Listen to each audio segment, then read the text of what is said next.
আসসালামু আলাইকুম। তানজিমাস কিচেনে আপনাদের সবাইকে ওয়েলকাম জানাচ্ছি। সহজ কিছু নিয়মে আমি আজকে আপনাদের মাছের ডিম দিয়ে আলু ভাজি বা ভুনা রেসিপি বাসায় তৈরি করে দেখাবো। অবশ্যই বাসায় এটা আপনারা ট্রাই করবেন। আর পুরো ভিডিও জুড়ে আপনারা থাকার জন্য রিকোয়েস্ট করতেছি। আর এখানে মাছগুলোকে আমি সুন্দর করে পরিষ্কার করে ধুয়ে নিয়েছি। আর এখানে হলুদ আর লবণ দিয়ে একটু মেখে রাখলাম কিছুক্ষণের জন্য। অবশ্যই আপনারা এটা কিছুক্ষণ মেখে রাখবেন, তাহলে মাছের আষ্টে গন্ধটা থাকবে না। আর এখানে আমি পেঁয়াজ নিয়ে নিয়েছি। পেঁয়াজটা আপনারা বেশি করেও নিতে পারেন। আমি এখানে 4 থেকে 5টা পেঁয়াজ নিয়ে নিয়েছি।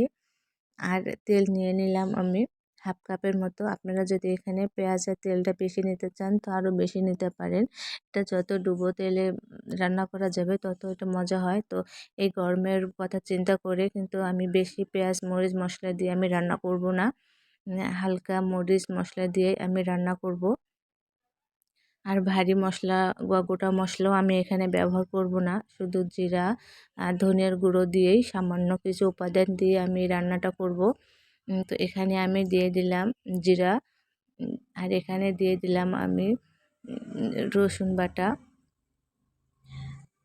তো আমি অল্প কিছু হালকা করে অল্প কিছু উপাদান দিয়ে আমি এইটা পুরো রান্নাটা করব। আর এখানে আমি দিয়ে দিলাম হলুদ আর মরিচ,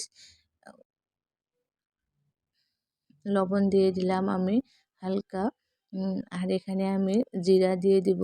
আর এই কয়েকটি উপকরণ দিয়ে আমি এটা পুরো রান্নাটা করব। কোনো গোটা মশলা আমি এখানে ব্যবহার করব না। আর এখানে আমি দিয়ে দিলাম মাছটা।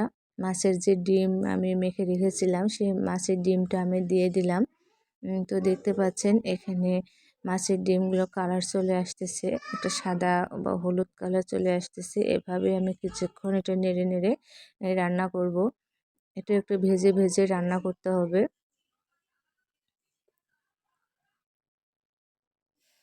এটা কিছুক্ষণ নাড়ানাড়ি করার পরে আমি এখন এখানে আলুগুলো দিয়ে দিলাম। আলুগুলো আমি ঝিরি করে কেটে রেখেছিলাম, ধুয়ে পরিষ্কার করে রেখেছিলাম। এটা আমি এখন দিয়ে দিলাম। দিয়ে আমি এটা একটু নাড়াচাড়া করব, একটু ভেজে নিব, সামান্য একটু ভেজে নিব।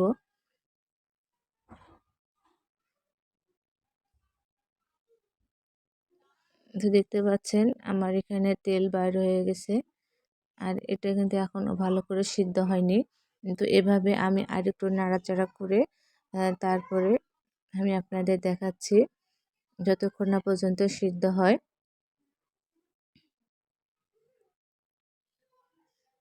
এভাবে আপনারা বাসায় অবশ্যই তৈরি করবেন। দেখবেন যে অসম্ভব লাগবে সুন্দর খেতে। আর এখানে আমি ধনিয়ার গুঁড়ো দিলাম 1 চামচের মতো। আর নিচে দেখতে পাচ্ছেন কোনো লেগে যাচ্ছে না। আপনারা এটা মাঝারি হালকা আঁচে এটা আপনারা রান্না করবেন, তাহলে কিন্তু নিচে লেগে যাবে না। তো আমি এখানে রান্না করা শেষ। এখন আমি আপনাদের দেখাচ্ছি। দেখতে পাচ্ছেন কত সহজে কম উপকরণে অনেক সুন্দর একটা রেসিপি তৈরি হয়ে গেল।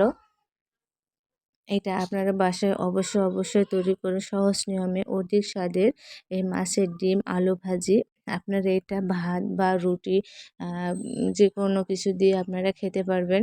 আর আমার রেসিপিগুলো সব এই অল্প হালকা মশলা দিয়ে তৈরি।